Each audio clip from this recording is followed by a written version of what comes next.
Friends, என்னென்னு பார்க்குறீங்களா? நம்ம சீப் அண்ட் பெஸ்ட்டு சொரக்காய் தாங்க. ஸோ எப்படி சிம்பிளான மனுஷனுக்கு வேல்யூ இல்லையோ அதே மாதிரி தான் இந்த சொரக்காயும். ஸோ சொரக்காயான்னு நம்ம யோசிப்போம், ஆனால் இதில் நிறைய சத்துக்கள் இருக்குது, நீர் சத்து. ஸோ இது நம்ம டாக்டரே நமக்கு பரிந்துரை செய்கிறாங்க. ஸோ நம்ம இதை அதிகமாக எடுத்துக்கலாம். ஸோ இப்போ இதை வச்சு என்ன டிஷ் செய்யலான்னு பார்க்கலாமா? பாருங்கள், இப்போ இதுதான் சுரக்காய் பராட்டா. ஸோ ஹிந்தியில் சொல்லுவாங்க லௌக்கி பராட்டான்னு சொல்லிட்டு. ஸோ இந்த லௌக்கியை சுரக்காயை நம்ம என்ன பண்ணியிருக்கோம், சீவி சப்பாத்தி மாவு கூட சேர்த்துருக்கோம். ஸோ சப்பாத்தி மாவு கூட நல்லா திருவி போட்டிருக்கோம், பிசைஞ்சிட்டோம். இப்போ இதை நம்ம பராட்டா செய்யலாம். சப்ஜிக்கு நம்ம சப்பாத்திக்கு சப்ஜி செய்ய போகிறோம். சப்ஜி என்னென்னா சொரக்காய் சப்ஜி தாங்க, லௌக்கி சப்ஜி. லௌக்கி சப்ஜிக்கு ஃபஸ்ட்டு நம்ம மசாலா அரைச்சிக்கலாம். என்னென்னு பார்த்தீங்கன்னா, மிளகாயும் தனியா கொஞ்சம் அளவுக்கு எடுத்துருக்கோம். இதை நம்ம நைஸாக அரைச்சி எடுத்துக்கலாம். இந்த அளவுக்கு கொஞ்சம் குறைன்னு அரைச்சி எடுத்துக்கலாம். ரொம்ப நைஸாக இருந்தாலும் சப்ஜியில் தெரியாது. அப்போ தான் கிறிஸ்பியாகவும் நல்லாயிருக்கும் சப்ஜி. சப்ஜி செய்ய ஒரு கடாயி வச்சுருக்கோம். இதில் ஒரு 4 ஸ்பூன் எண்ணெய் விட்டுக்கலாம். இது நெய்யில் செஞ்சால் இன்னும் சூப்பராக இருக்குங்க. நெய்யில் செஞ்சு பாருங்கள், செம்ம டேஸ்ட்டாக இருக்கும்.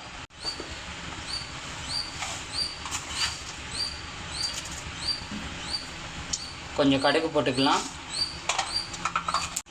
ஜீரகம் கொஞ்சம் 1 ஸ்பூன் போட்டுக்கலாம். கருவேப்பிலை, கடுகு நல்லா பொரிஞ்சதும் ஒரு 4 பச்சை மிளகாய் போட்டுக்கலாம். ஒரு 3 வெங்காயம் நல்லா பொன்னிறமாக வறுத்து எடுத்துக்கலாம். வெங்காயம் நல்லா வதங்கிடுச்சிங்க. இப்போ நம்ம கட் பண்ணி வச்சுருக்கிற ஒரு சொரக்காயை நம்ம இதில் ஆட் பண்ணிக்கலாம். கூடவே ஒரு தக்காளி போட்டுக்கலாம். ஒரு டீஸ்பூன் மஞ்சள் சேர்த்துக்கலாம். தேவையான அளவு உப்பு சேர்த்துக்கலாம். பாருங்கள், பார்க்குறதுக்கு எவ்வளோ அழகாக இருக்குது. நம்ம அரைச்சி வச்சுருக்கிற மசாலாவை ஆட் பண்ணிக்கலாம்.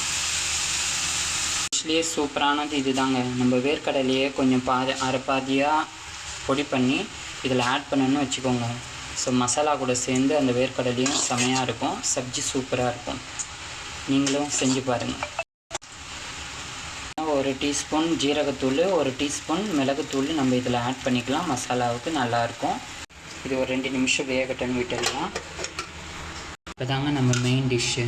ஸோ நம்ம லௌக்கி பராட்டா செய்கிறதுக்கு நம்ம ரெடி ஆகிட்டோம். வாங்க, பராட்டாவுக்கு நம்ம திரட்டிக்கலாம்.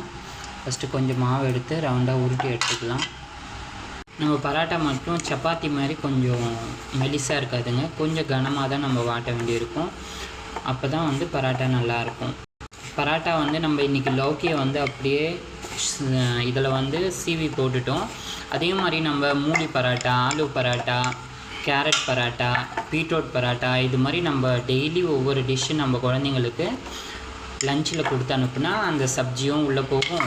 காய் சாப்பிடாத குழந்தை கூட சாப்பிடுவாங்க. ஸோ ட்ரை பண்ணி பாருங்கள். இந்த பராட்டாவில் நம்ம ஓமம், ஜீரகம் கொஞ்சம் ஆட் பண்ணிக்கலாம். ஸோ மறந்துடாதீங்க, அதுவும் கொஞ்சம் ஆட் பண்ணிக்கோங்க.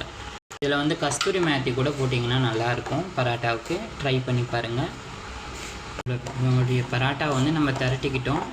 வாங்க, நம்ம தோசைக்கல்லில் போட்டு எடுக்கலாம். எவ்வளோ சூப்பராக வருதுன்னு பார்க்கலாம். இப்போ தோசைக்கல்லில் வச்சுட்டோங்க. நம்ம கொஞ்சம் நேரம் நல்லா காயட்டுன்னு இப்போ சப்பாத்தி நம்ம போட்டுருக்கோம் பராட்டாவை. இங்கே பாருங்கள், நம்மளுடைய சப்ஜி ரெடி ஆகிடுச்சு. எவ்வளோ அழகாக எண்ணெய் பிரிஞ்சு மசாலா கூட சேர்ந்து சப்ஜி எவ்வளோ சூப்பராக இருக்குது பாருங்கள்.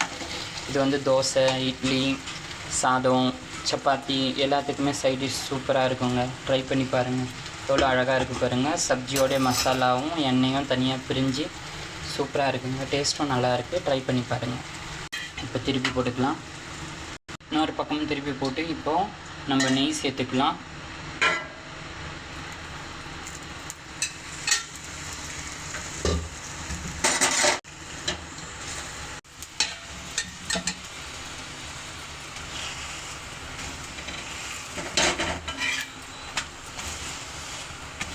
எவ்வளோ அழகாக சூப்பராக இருக்குது பாருங்கள். இதில் உள்ளே பார்க்கும்போது தெரியுதுங்களா சுரக்காய். நம்மளுடைய பராட்டா ரெடிங்க. ஸோ பராட்டாவும் சப்ஜியும் சூப்பராக இருக்கும். ட்ரை பண்ணி பாருங்கள்.